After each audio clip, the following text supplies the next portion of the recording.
Welcome, ladies and gentlemen, from me, Guy Monson, to our regular 6-minute strategy summary.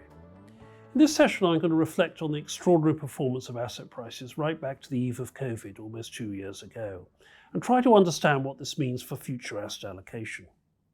In particular, I'm going to draw on two key sources of information. The first, the World Economic Outlook, published last month from the IMF, probably the world's premier source of global economic information. The second is the submission for the Office of Budget Responsibility here in the UK to Chancellor Sunak's budget on Wednesday. In the case of the first publication, the IMF were particularly keen to emphasise some of the financial risks. High leverage again creeping back into the LBO market, excessive use of derivatives, high valuations. In the second publication of the OBR, they were more optimistic, concentrating particularly on the factors that had reduced scarring and damage from COVID on the UK and world economy. Trying to put these bull and bear forces into position, understanding what this means for portfolio selection and asset allocation will be my task in the slides ahead. Let's begin by looking at the performance of world markets using our traditional format, but this time taking the start date back to January 2020, the eve of the crisis. Beginning with the dark blue line, you can see the sell-off in world equity markets, followed by the rally, probably the sharpest turnaround in stock market history, leaving global equities up 32% for the year to date, extraordinary for a sterling investor. Gold rallies initially and then flatlines, that red line up about 14%, and then below it gilts, again rallying initially and then selling off as economic recovery cuts in, generating a 3% return. Interesting, all asset classes positive for the period. On the right-hand side, you can see the difference between equity styles, and despite that sharp rally in value stocks over the last few months, look at that return from growth stocks, up almost 48%. Equity volatility finally below, the VIX surges to close to all-time highs on the eve of the crisis, and then that volatility falls away as central bank policy steps in to increase liquidity, now down at around 17 or so on the VIX, around the 10-year average. So what drove that rally and what is behind these extraordinary numbers? Well, I think we clearly know now it's central bank action. On the left-hand side from the IMF, a chart of global financial conditions. A positive number indicates tightening, a negative number equals loosening, and you can see that dramatic move by central banks in 1920 and continuing that easing right up to the last few months, particularly in the US. On the right-hand side, of course, that's resulted in an explosion in central bank balance sheets. And remember that our view at Saracen here is that even with taper beginning in the US somewhere around November, there's still at least $2 trillion of central bank purchases to come from the Federal Reserve and from the ECB here in Europe.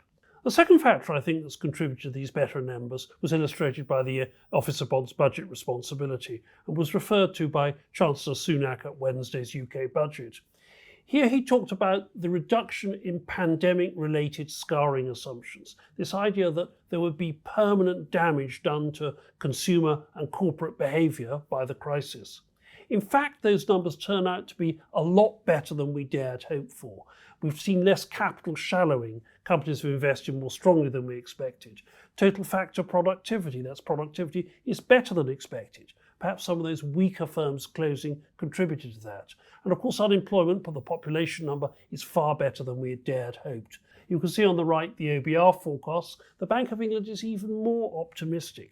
So that combination of strong liquidity intervention plus mitigated scarring underpinning those equity returns.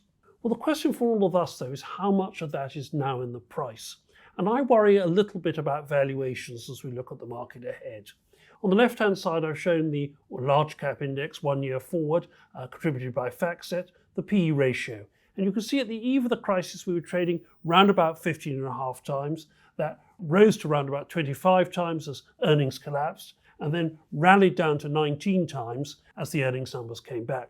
But that PE number is still almost a third higher than it was on the eve of the crisis.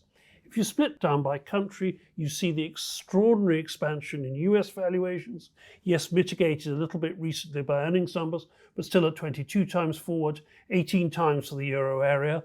The big exception, though, the UK, looked at 12.6 times, the UK market even cheaper than it was on the eve of the crisis.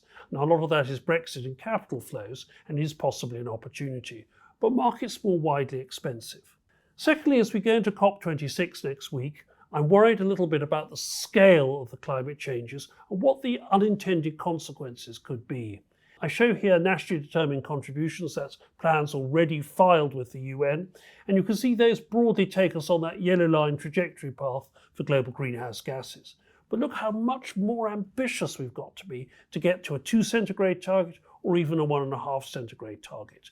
Now, while on the one side that'll trigger enormous volumes of industrial expenditure, it does put huge pressure on the old economy. We've seen that in crude oil prices surging to $84 there on the right, and the UK gasoline pump price at £142 per litre, very near to an all-time high.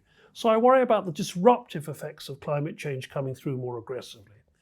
Finally, the IMF is flagging up some potential tensions in financial markets, some excess growing, leveraged loan volumes, M&A volumes, and just the percent of leveraged buyouts that are operating at more than 6 times leverage, in other words, very speculative. Look also on the right at the volume of over-the-counter swaps and forwards, derivatives volumes again reaching record levels.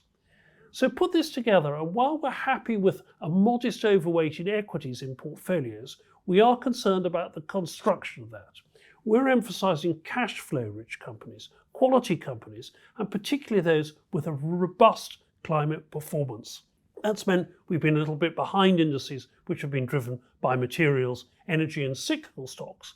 But along with higher cash balances and where appropriate portfolio insurance, it means a robust portfolio structure for what we think could be slightly choppier times for markets in the months and years ahead. Thank you.